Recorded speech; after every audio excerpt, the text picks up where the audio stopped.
Good morning. आज हम लोग लाइफ प्रोसेसेस देखेंगे। Life processes, life processes, life processes. जैसा कि नाम से लग रहा है, प्रोसेसेस प्रक्रियाएं। लाइफ प्रोसेसेस वो प्रक्रियाएं जो लाइफ के लिए नेसेसरी है। यानी अगर लाइफ है, कोई भी लिविंग बीइंग अगर एलाइव है, जिंदा है, तो ये प्रोसेसेस उसमें होंगी ही होंगी। तो अब है कि ये why are these processes necessary, ये प्रक्रियाएं क्यों नेसेसरी होती हैं। तो पहले हम थोड़ा सा देखें ऑर्गेनाइजेशन के बारे में। एक शब्द आता है ऑर्गेनाइजेशन, और हम कहते हैं कि जो लिविंग बीइंग्स होते हैं उनके जो आंतरिक या बाह्य जो संरचनाएं होती हैं वो वेल ऑर्गेनाइज्ड होता है। और मैं आपको बता दूं कि ऑर्गेनिज्म जो वर्ड है, लिविंग बीइंग्स को हम ऑर्गेनिज्म कहते हैं ना, ऑर्गेनिज्म वर्ड जो आया है वो ऑर्गेनाइजेशन से आया है। ऑर्गेनिज्म,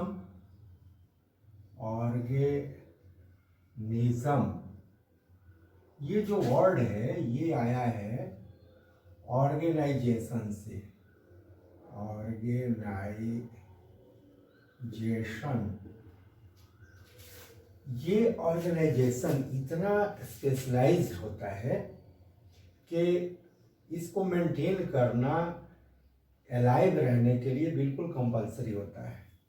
ऑर्गेनाइजेशंस के बहुत सारे लेवल्स हैं, ऑर्गन्स हैं, टिश्यूज हैं, सेल्स हैं, फिर सेल्स के अंदर के ऑर्गेनल्स हैं, और आफ्टर ऑल ये सारी की सारी संरचनाएं जो होती हैं मॉलिक्यूल्स की बनी होती हैं, अणुओं की बनी होती हैं।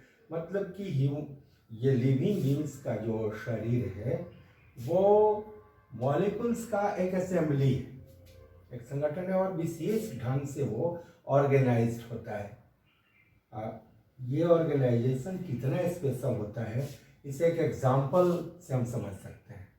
जैसे मानव में, ह्यूमन बीइंग्स में जो एलिमेंट्री कैनाल होती है, आहार नली, आहार नाल की लंबाई लगभग 25 फुट होती है। लेकिन आफ्टर डेथ, मरने के बाद, ये आहार नाल 35 फुट लंबी हो जाती है, 35 फुट लॉन्ग। ऐसा कैसे हुआ? इसलिए कि जो ऑर्गेनाइजेशन था वो डिसऑर्गेनाइज हो गया। तो इस ऑर्गेनाइजेशन को मेंटेन करना होता है, इस ऑर्गेनाइजेशन को मेंटेन करना होता है। जो हमारा शरीर है या किसी भी लिविंग बीइंग्स का शरीर है, वो वातावरण के फैक्टर्स से, वातावरण से, इन्वायरमेंट से वो हर हमेशा अफेक्टेड होता है, प्रभावित होता है। और ये जो स्ट्रक्चर्स हैं, इंटरनल जो स्ट्रक्चर्स हैं, जो मॉलिक्यूलर स्ट्रक्चर्स हैं, मॉलिक्यूल्स के बने होते हैं, तो उनमें ब्रेकिंग डाउन, तोड़ फोड़ चलते रहता है। और अगर इन तोड़ फोड़ का रिपेयरिंग नहीं किया जाए, उनको रिपेयर न किया जाए, तो मेंटेन नहीं रह पाएंगी, और एट लास्ट क्या हो जाएगा कि वो डिसऑर्गेनाइजेशन हो जाएगा, और उसके चलते ऑर्गेनिज्म विल डाई, वो मर जाएगा। तो वैसी प्रक्रियाएं जो लिविंग स्ट्रक्चर्स के रिपेयर और मेंटेनेंस के लिए आवश्यक होती हैं उन्हें कहते हैं लाइफ प्रोसेसेस। वो प्रक्रियाएं जो लिविंग स्ट्रक्चर्स के रिपेयर के लिए और मेंटेनेंस के लिए जरूरी होती हैं, these are called life processes. अब देखिए होता क्या है कि मॉलिक्यूल्स का मूवमेंट हर हमेशा लिविंग बीइंग्स के शरीर के अंदर होते रहता है। इस रिपेयर और मेंटेनेंस के लिए मॉलिक्यूल्स का एक स्थान से दूसरे स्थान तक मूवमेंट होते रहता है, जो मूवमेंट हम देख नहीं पाते। बाहरी मूवमेंट्स तो हम देख लेते हैं, अपनी आंखों से देखते हैं, कहते हैं कि ये जीव अलाइव है चूँकि इसमें मूवमेंट हो रही है, हाथ हिला रहा है, पाँव हिला रहा है, दौड़ रहा है। या पौधों के बारे में हम कहते हैं कि ये ग्रो कर रहा है या ग्रीन है। ऐसा बहुत सारे कैरेक्टर्स हम शो कर देते हैं, ये कहने के लिए कि जो लिविंग बींग्स है, जो ऑर्गेनिज्म है, वो अलाइव है, जिंदा है। अदरवाइज वो डेड है। लेकिन बहुत सारे ऐसे सिचुएशंस आएंगे कि आप कह नहीं पाएंगे कि ये मतलब अलाइव है कि डेड है। कोई मूवमेंट नहीं हो रहा है, पड़ा हुआ है जीव, तो आप कहेंगे सांस तो चल रही है, और जो सांस एब्डोमिनल जो मूवमेंट होता है अप डाउन, उससे हम कहते हैं कि ब्रीदिंग, सांस तो ये ले रहा है। लेकिन ऐसे भी ऑर्गेनिजम्स हैं कि सांस लेना भी आप महसूस नहीं कर पाएंगे। पौधे हैं तो ग्रीन है तो आप कहेंगे कि अलाइव है। ऐसे भी तो पौधे हैं जो ग्रीन नहीं होते, उनकी पत्तियां डिफरेंट कलर्स की होती हैं, फिर भी वो अलाइव हैं। तो अलाइव होने का लक्षण जो है वो बाहर से दिखना कोई जरूरी नहीं है। इंटरनल मॉलिक्यूलर मूवमेंट हर हमेशा वो लिविंग बीइंग के शरीर में होते रहती है। रिपेयर और मेंटेनेंस के लिए जो लिविंग स्ट्रक्चर्स हैं उनकी टूट फूट, ब्रेकिंग डाउन के लिए, रिपेयर करने के लिए, और उन स्ट्रक्चर्स को मेंटेन करने के लिए मॉलिक्यूल्स का मूवमेंट होते रहता है। अब इस मॉलिक्यूलर मूवमेंट के लिए एनर्जी चाहिए। वो एनर्जी कहाँ से आती है? वो बाहर से आती है। ऑर्गेनिज्म बाहर से वो एनर्जी आती है in the form of food. तो बाहर से फूड का लिया जाना और उसको डाइजेस्ट करना, एब्जॉर्बेबल फॉर्म में उसको डाइजेस्ट करना, फिर अवशोषित करना, ये सब जो काम होते हैं, ये जो प्रक्रिया होती है, बाहर से फूड को लेना, उसका पचाया जाना, डाइजेशन करना, उसके एब्जॉर्ब करना, इसे कहते हैं न्यूट्रिशन।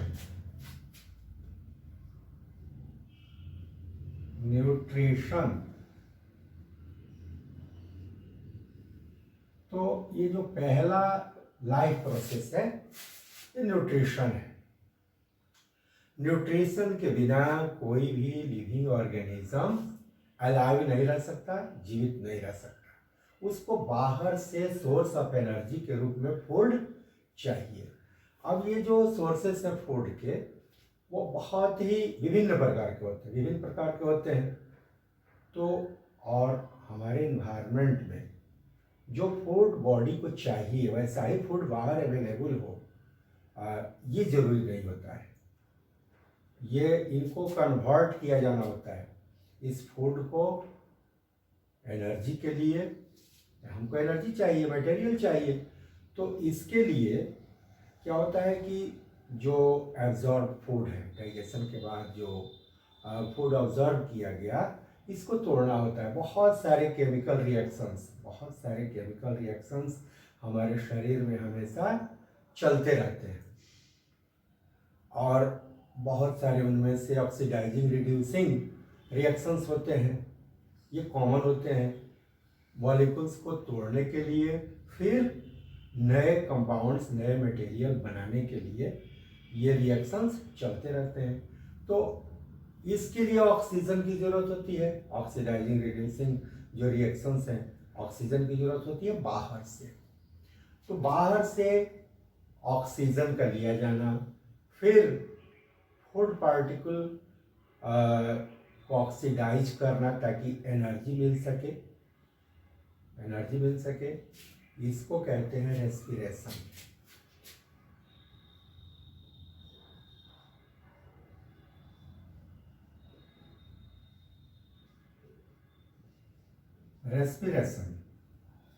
मतलब बाहर से ऑक्सीजन लेना और जो डाइजेस्टेड फूड है उसको ऑक्सीडाइज करना ताकि ये हो सके, क्या हम उससे एनर्जी प्राप्त कर सकें, नए मॉलिक्यूल्स को बिल्डअप कर सकें। इसके लिए ऑक्सीजन लेना और फूड पार्टिकल को तोड़ना, ब्रेकिंग डाउन, इसे कहते हैं रेस्पिरेशन। अब देखिए, जो यूनिसेलुलर एक कोशिकीय जीव है, तो उनका पूरा बॉडी सराउंडिंग्स के कांटेक्ट में रहता है। तो वो डिफ्यूज़न के द्वारा वो ऑक्सीजन ले सकते हैं, कहीं से भी ऑक्सीजन ले सकते हैं, उनमें किसी खास सिस्टम की ज़रूरत नहीं होती है। लेकिन जो मल्टी सेलुलर ऑर्गेनिजम्स हैं, मल्टी सेलुलर बहुकोशिकीय, जिनमें अरबों खरबों मानव भी एक मल्टी सेलुलर ऑर्गेनिजम्स है, तो उसमें होता क्या है कि हर सेल को न्यूट्रिशन चाहिए, हर सेल को ऑक्सीजन चाहिए। तो जो ऑक्सीजन जीव लेता है उसको पूरे शरीर में हर कोशिका तक पहुंचाना होता है। फिर जो फूड है, फूड के जो न्यूट्रिएंट्स हैं उनको पूरे शरीर में पहुंचाना होता है। तो इसके लिए क्या है, इसके लिए एक सिस्टम होता है, इसको कहते हैं ट्रांसपोर्टेशन।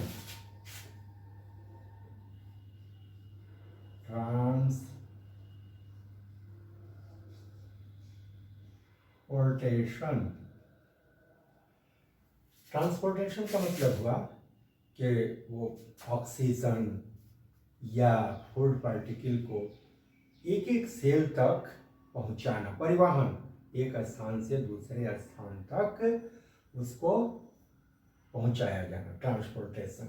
तो ये न्यूट्रिशन, रेस्पिरेशन, ट्रांसपोर्टेशन, ये लाइफ प्रोसेसेस के अंतर्गत आती हैं। अब देखिए, जो अभी हमने बताया कि सैकड़ों तरह के केमिकल रिएक्शंस, रासायनिक प्रतिक्रियाएं हमारे शरीर के अंदर, हमारे यानी कि लिविंग बीइंग्स के शरीर के अंदर अनगिनत वो केमिकल रिएक्शंस चल रहे होते हैं। तो केमिकल रिएक्शंस के दौरान कुछ बाय प्रोडक्ट, ऐसे कुछ प्रोडक्ट निकलते हैं जिनको हमारे शरीर की आवश्यकता नहीं होती, वो रिएक्शंस के क्रम में बनते हैं और वो यूजलेस है, वो हमारे शरीर के लिए यूजलेस तो हैं ही, हार्मफुल भी हैं, वो नुकसानदेह भी है। अगर उनको शरीर से बाहर नहीं निकाला जाए तो वो तरह तरह के कॉम्प्लिकेशंस पैदा करेंगे, बीमारियां पैदा करेंगे, हमारे पूरे ऑर्गेनाइजेशन को डिस्टर्ब कर सकते हैं। तो उनका बाहर निकाला जाना आवश्यक होता है। तो जो waste product during chemical reactions, रासायनिक प्रतिक्रियाओं के दरमियान जो बाई प्रोडक्ट बनते हैं, जो वेस्ट प्रोडक्ट बनते हैं, उनका शरीर के बाहर निकाला जाना, ये जो प्रोसेस है इसको कहते हैं एक्सक्रीशन।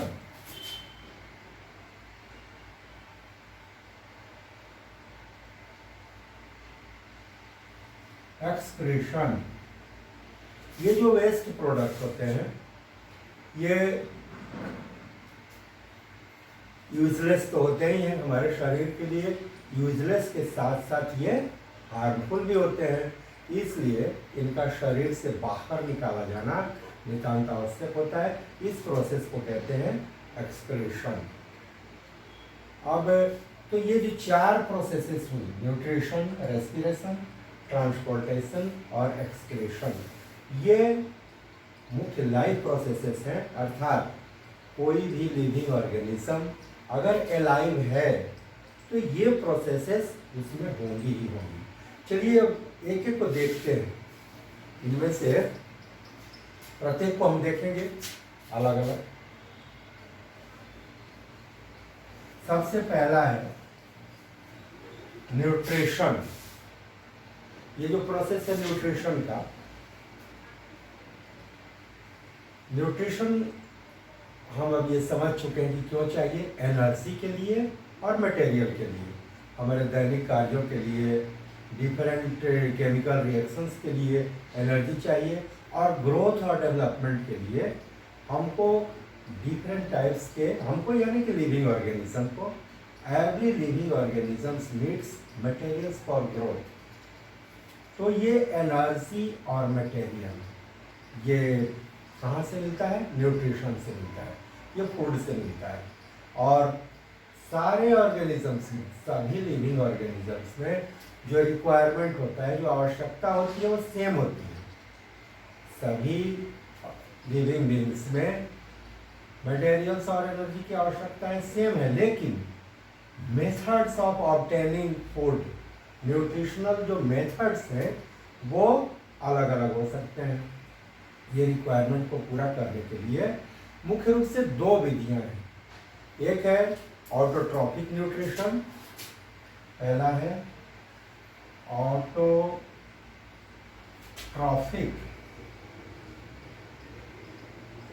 और दूसरा है हेटेरोट्रॉफिक।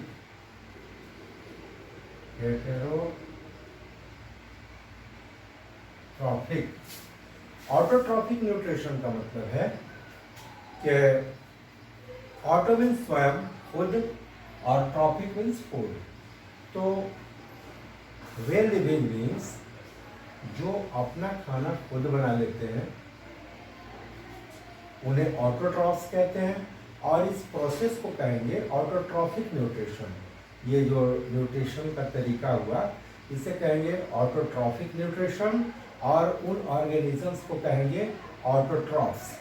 जैसे जितने ग्रीन प्लांट्स हैं, आपने पढ़ा होगा, फोटोसिंथेसिस करते हैं। ग्रीन प्लांट्स फोटोसिंथेसिस करते हैं। ये सिंपल इनऑर्गेनिक कंपाउंड्स लेकर और कार्बोहाइड्रेट बना लेते हैं, जो कि रेस्पेक्टिवली एक कॉम्प्लेक्स ऑर्गेनिक कंपाउंड है। तो इसको कहेंगे हम ऑटोट्रॉफिक न्यूट्रिशन। कुछ बैक्टीरियाज भी अपना खाना स्वयं बनाते हैं, वो कीमो ऑटोट्रॉफ कहते हैं उनको, कीमो ऑटोट्रॉफ। लेकिन हम मुख्य रूप से बात करेंगे फोटो ऑटोट्रॉफ्स की, फोटोसिंथेसिस की। ये जो ऑटोट्रॉफ्स में फोटोसिंथेसिस का जो प्रोसेस है ये बहुत इंपॉर्टेंट है। हरे पौधे, ग्रीन प्लांट्स, सूर्य की रोशनी में वायुमंडल से कार्बन डाइऑक्साइड लेते हैं और जड़ों द्वारा वो जल अवशोषित करते हैं, वाटर, और कार्बोहाइड्रेट का निर्माण करते हैं।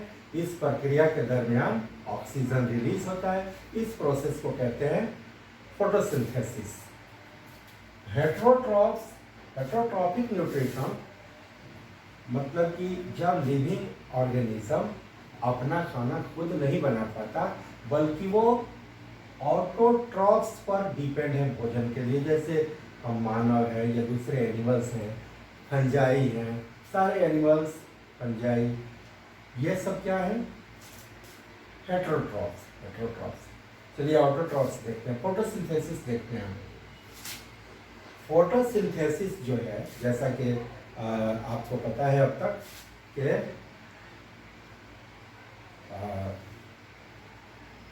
ये जो एनर्जी सोलर एनर्जी है, सोलर एनर्जी, तो हरे पौधे क्या करते हैं कि सोलर एनर्जी लेकर उसको केमिकल एनर्जी में कन्वर्ट करते हैं।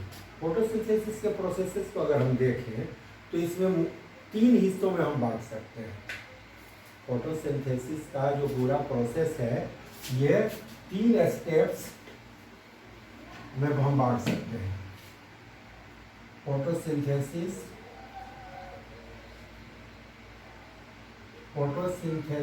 में जो प्रक्रिया होती है वो उसके 3 स्टेप्स हैं।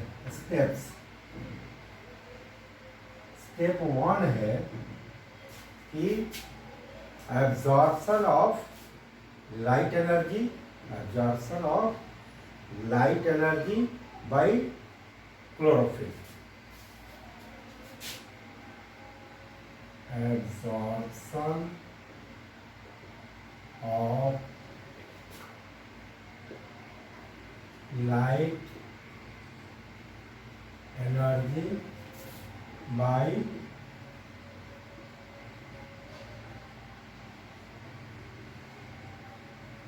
क्लोरोफिल।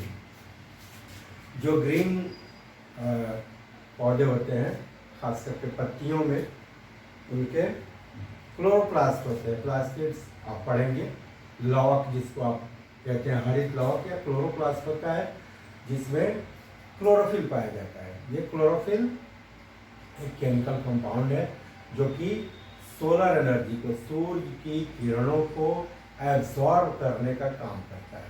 ये अब्जॉर्ब करते हैं। तो पहला फोटोसिंथेसिस में पहला काम क्या है कि क्लोरोफिल के द्वारा सोलर एनर्जी को एब्जॉर्ब करता है। तो absorption of light energy by chlorophyll. पहला काम ये हुआ। उसके बाद इस लाइट एनर्जी को केमिकल एनर्जी में कन्वर्ट किया जाता है। तो कन्वर्सन दूसरा स्टेप है conversion of light energy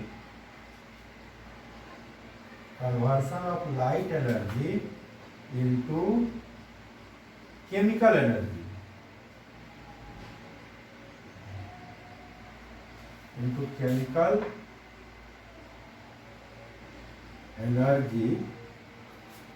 and splitting of water into H2 and O2। दूसरा स्टेप क्या है कि conversion of light energy into chemical energy and splitting of H2O into H2 and O2। Water को oxygen और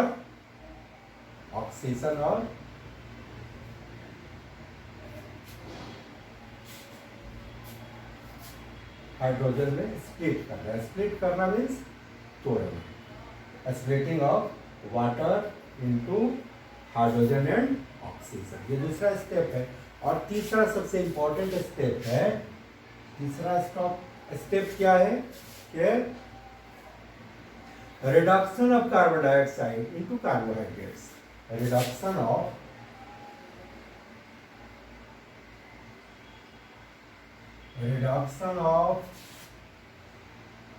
carbon dioxide into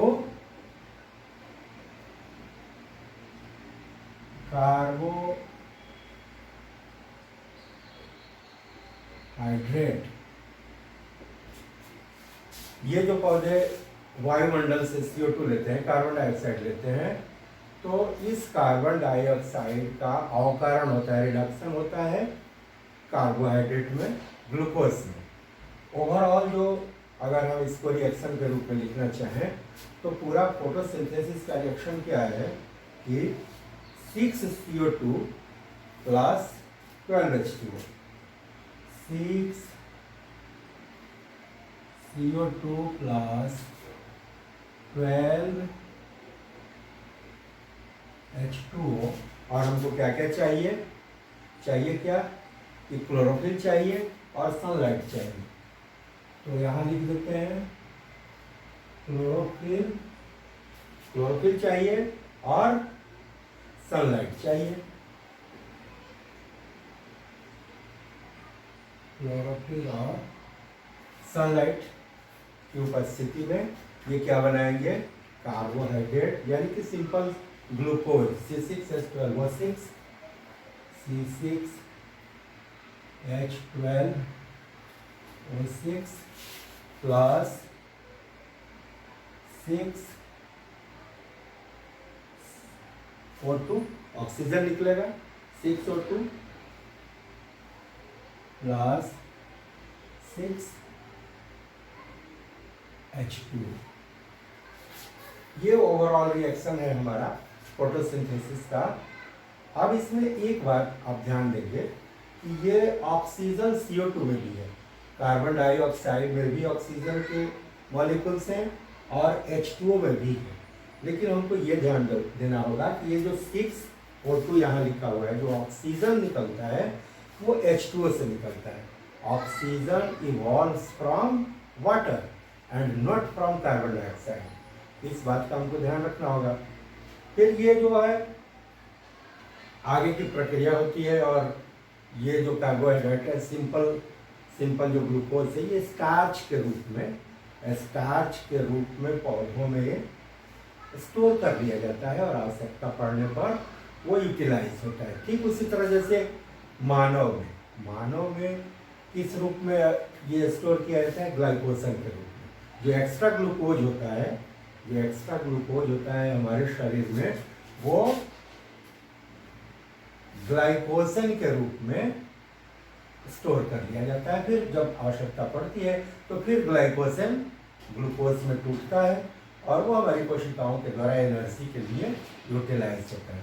तो ये overall reaction होते हैं। अब ये जो 3 स्टेप्स हैं, absorption of light, conversion of light energy to chemical energy, reduction of CO2, अब इसमें ये हमको देखना होगा कि ये कोई ज़रूरी नहीं है कि ये इसी क्रम में, इसी ऑर्डर में ये रिएक्शंस हों, ये कोई ज़रूरी नहीं। जैसे जो डिजर्ट प्लांट्स हैं, मरुभूमि में उगने वाले, डिजर्ट में उगने वाले कुछ पौधे हैं जो CO2 रात में एब्जॉर्ब कर लेते हैं, CO2 ले लेते हैं और एक इंटरमीडिएट कंपाउंड बना लेते हैं। CO2 लेकर इंटरमीडिएट कंपाउंड बना लेते हैं और फिर अगले दिन फिर वो एब्जॉर्प्शन ऑफ लाइट होता है, उसमें वो काम करते हैं। आगे की जो प्रक्रियाएं हैं वो बाद में चलती हैं, तो हमें इसका भी ध्यान रखना होगा। अब चलिए, गैसियस एक्सचेंज जो है, गैसों का आदान प्रदान, ये इम्पोर्टेंट है। फोटोसिंथेसिस की जो प्रक्रिया है,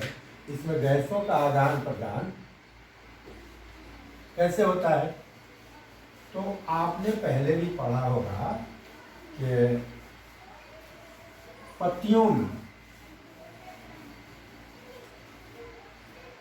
में छोटे छोटे छिद्र होते हैं जिनको हमें स्टोमा कहते हैं, प्लुरल में स्टोमाटा। स्टोमाटा ये प्लुरल है, सिंगुलर स्टोमा।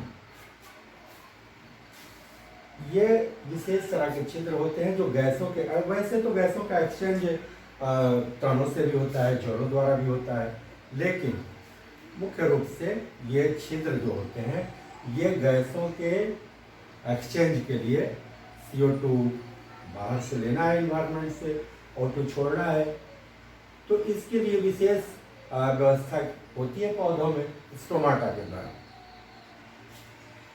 ये स्टोमाटा जो है वो वाटर को बाहर फेंकने का भी काम करते हैं। वो ट्रांसपीरेशन, एक हम लोग पढ़ेंगे ट्रांसपीरेशन, कि पौधे स्टोमाटा के द्वारा पानी बहुत सारा उत्सर्जित करते हैं। स्किन स्टोमाटा जो छिद्र हैं इनके द्वारा बहुत सारा पानी बाहर चला जाता है जो बर्बाद हो जाता है। तो स्टोमाटा को बंद करना और खोलना, कब ओपन किया जाए, कब क्लोज किया जाए, ये पौधों में एक मैकेनिज्म विकसित होती है कि जब पौधों की आवश्यकता होगी तभी स्टोमाटा खुलेगा।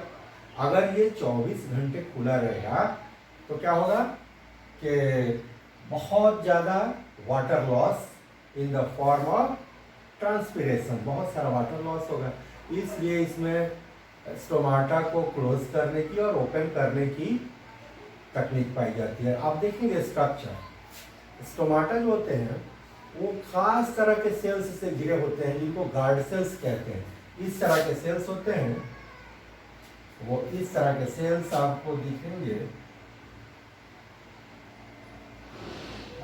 ये क्या है कि ये देखिए अंदर की जो दीवारें हैं ये काफी मोटी दीवारें होती हैं।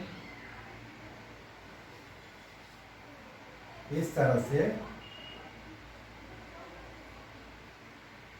2 सेल्स होते हैं, इसमें न्यूक्लियस होता है और ये जो डॉटेड देख रहे हैं आप, ये जो डॉटेड लाइंस हैं ये कार्बोहाइड्रेट्स हैं, सॉरी ये क्लोरोप्लास्ट है। ये क्या है? क्लोरोप्लास्ट।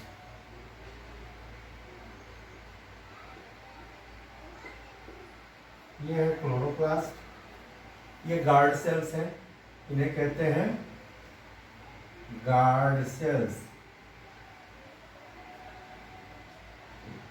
Guard cells.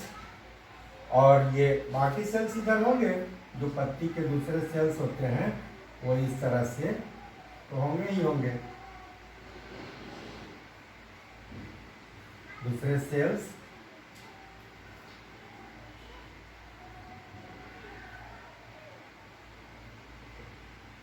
इस तरह से अन्य कोशिकाएं होती हैं, लेकिन दो सेल्स जो हैं ये गार्ड सेल्स, ये बीन सेपरेट, जो सेम आपने सेम देखा होगा, सेम क्या आकार के होते हैं, बीन सेपरेट, ये गार्ड सेल्स होते हैं।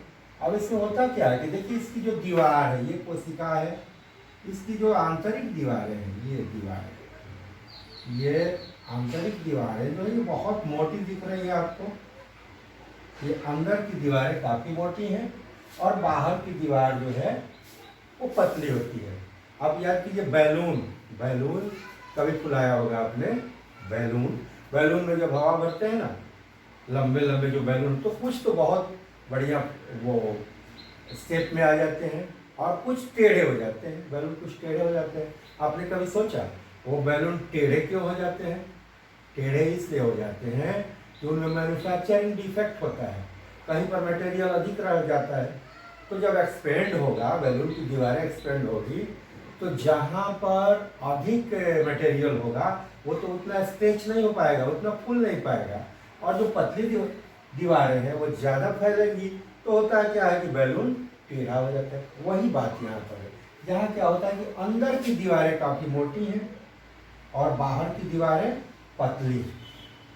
तो जब इसमें क्लोरोप्लास्ट है, इसमें जब कंसंट्रेशन बढ़ता है, इसमें कार्बोहाइड्रेट का कंसंट्रेशन बढ़ेगा, तो ऑस्मोसिस आप पढ़ेंगे, ऑस्मोसिस के द्वारा इसमें वाटर आता है अंदर, और वाटर जब आएगा तो क्या होगा कि ये स्ट्रेच हो जाएगी, टर्जिड हो जाएगी।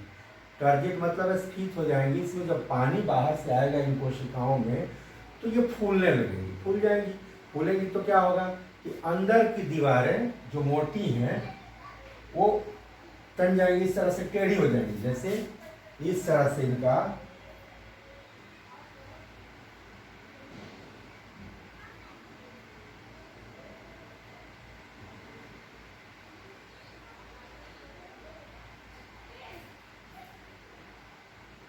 इस तरह से ये बाहर की तरफ ज़्यादा फैल जाएंगी और अंदर की तरफ टेढ़ी हो जाती हैं।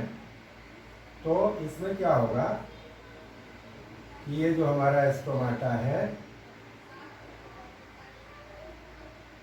ये स्टोमाटा ओपन हो जाएगा। ऐसी परिस्थिति में क्या होगा,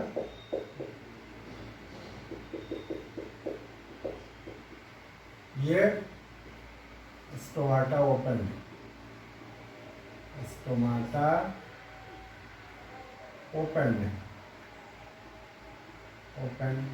इसमें क्या है,